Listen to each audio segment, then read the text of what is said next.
السلام علیکم ورحمۃ اللہ وبرکاتہ۔ بہلول دانہ میں آپ سب کو خوش آمدید۔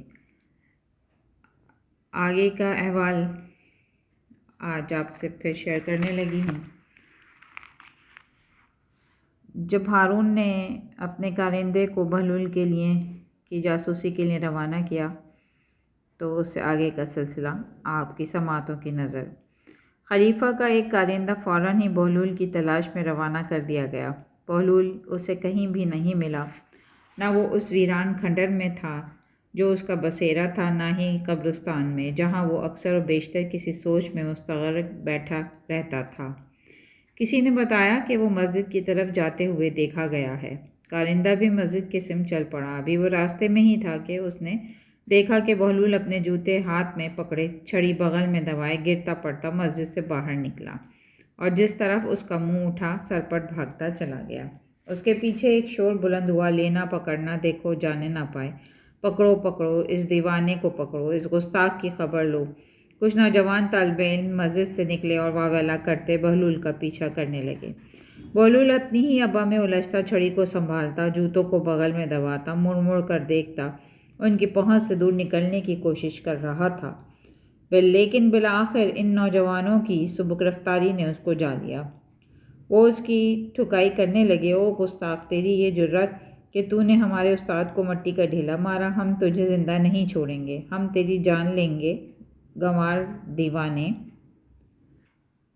ہاں ہاں، میں نے ہی اس کو مارا ہے، میں کب انکار کرتا ہوں، لیکن اسے لگا کہاں ہے؟ اگر اسے لگا بھی ہے تو اسے کوئی تکلیف نہیں ہوئی، تم خواہ شور مچا رہے ہو، ہٹو پیچھے، چھوڑو مجھے۔ بہلول دہائی دینے لگا۔ ہارون کا کارندہ دوڑ کر قریب پہنچا اور بیچ بچاؤ کراتے ہوئے بولا، بھائیوں، تم لوگ کیوں اس پگلے کے پیچھے پڑے ہو؟ کچھ انصاف سے کام لو، تم لوگ اتنے سارے ہو اور یہ اکیلا، آخر ہوا کیا ہے؟ یہ پوچھیں کہ کیا نہیں ہوا۔ اس دیوانے نے ہمارے استاد محترم امام ابو حنیفہ کو مٹی کا ڈھیلا کھینچ کر مارا جو ان کی پیشانی پر لگا، ہم اس کو ہرگز نہیں چھوڑیں گے۔ پھر وہ بہلول کے گرد ہو گئے۔ ہارون کے کارندے نے انہیں روک دیا، مگر ہوا کیا تھا؟ کیا ان کے ساتھ بہلول کا کوئی جھگڑا ہوا تھا؟ ایک طالب علم بولا، کیا بات کر رہے ہیں آپ؟ ہمارے استاد محترم کی شان اس سے بالاتر ہے کہ وہ اس جیسے کے ساتھ جھگڑا کریں۔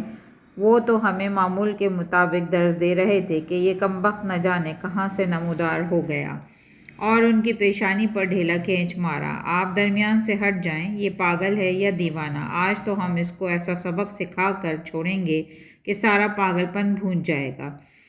ایک لڑکے نے اپنی بات ختم کر کے پھر بہلول کی طرف دیکھا، دانت کچکچائے۔ کیوں بہلول، کیا یہ لڑکے ٹھیک کہہ رہے ہیں؟ کارندے نے بہلول سے پوچھا۔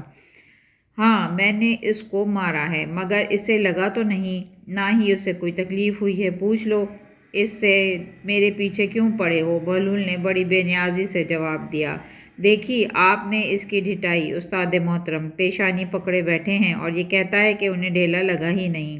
میں ابھی اس کا دماغ درست کرتا ہوں۔ وہ طالب علم پھر بہلول پر جھپٹا۔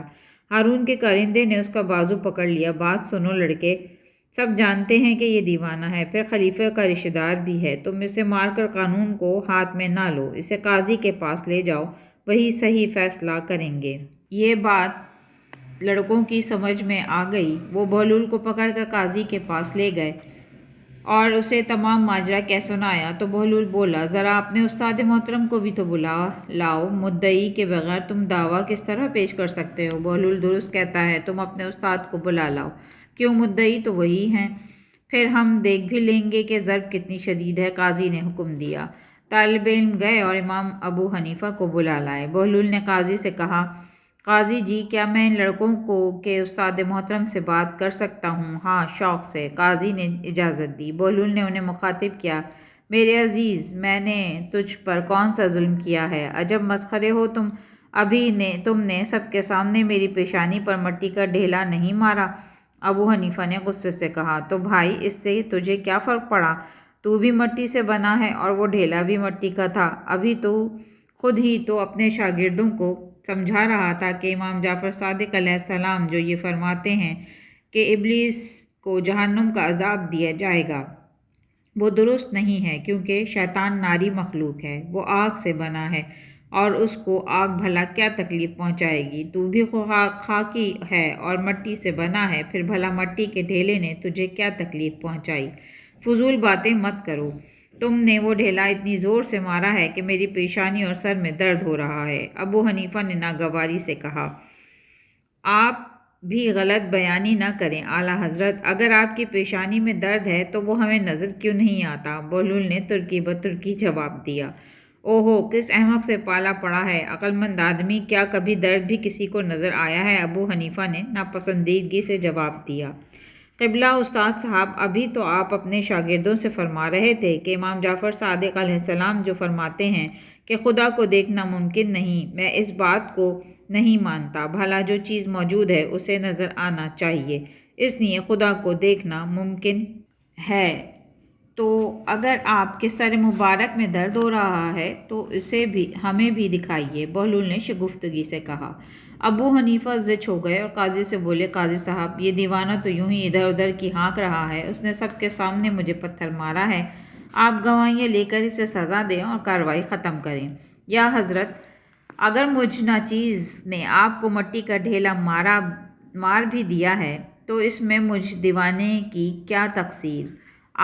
ابھی آپ ہی تو اپنے شاگردوں سے فرما رہے تھے کہ آپ کو امام جعفر صادق علیہ السلام کے اس قول سے بھی اختلاف ہے کہ وہ فرماتے ہیں کہ اچھا یا برا کام کرنے والا خود اس کا ذمہ دار ہے اور اس کے لیے جواب دہ ہے، جبکہ آپ فرماتے ہیں کہ ہر فعل اللہ کی طرف سے ہوتا ہے اور بندہ اس کا ذمہ دار نہیں۔